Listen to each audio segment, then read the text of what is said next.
ST ಮತ್ತು TSP ಕಾಯ್ದೆಗಳಲ್ಲಿ SC ST ಜನರ ಅಭಿವೃದ್ಧಿಗೆ ಮೀಸಲಿಟ್ಟಿರುವ ಅನುದಾನದ ಮೊತ್ತವನ್ನು ಗ್ಯಾರಂಟಿ ಯೋಜನೆಗಳಿಗೆ ಬಳಸದ ಅಧಿಕಾರಿಗಳನ್ನು ಅಮಾನತು ಮಾಡಬೇಕೆಂದು ದಲಿತ ಸಂಘರ್ಷ ಸಮಿತಿಯಿಂದ ಒತ್ತಾಯಿಸಲಾಯಿತು. ಇನ್ನು ಈ ಸಂದರ್ಭದಲ್ಲಿ ದಲಿತ ಸಂಘರ್ಷ ಸಮಿತಿಯ ರಾಜು ತಳವಾರ್ ಮಾತನಾಡಿ, ಆಗಸ್ಟ್ 15ರಂದು ಮೈಸೂರಿನಿಂದ ಜಾಥಾ ನಡೆಸಿ ರಾಜ್ಯಪಾಲರಿಗೆ ಹೋಗಿ ವಾಲ್ಮೀಕಿ ನಿಗಮ ಹಣ ದುರುಪಯೋಗ ತಡೆಯುವಂತೆ ಮನವಿ ಸಲ್ಲಿಸಲಾಯಿತು ಎಂದರು. ನನ್ನ ಹೆಸರು ರಾಜು ಎಂ ತಳವಾರ್ ಅಂತೇಳಿ ರಾಜ್ಯ ಸಂಘಟನಾ ಸಂಚಾಲಕರು.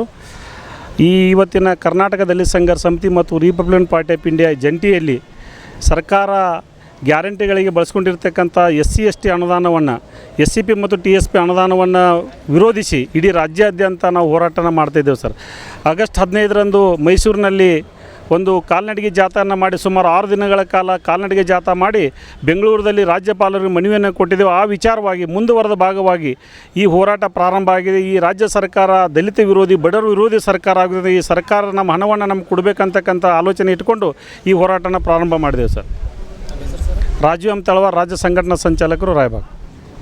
ಎರಡನೇ ಹಂತದಲ್ಲಿ ಜಿಲ್ಲಾಧಿಕಾರಿಗಳ ಮುಖಾಂತರ ಗ್ಯಾರಂಟಿ ಯೋಜನೆಗಳಿಗೆ ಬಳಕೆ ಆಗ್ತಾ ಇರುವ SC ST ಅಭಿವೃದ್ಧಿ ಯೋಜನೆಯ ಹಣವನ್ನು ತಕ್ಷಣ ವಾಪಸ್ ತರಿಸಬೇಕು.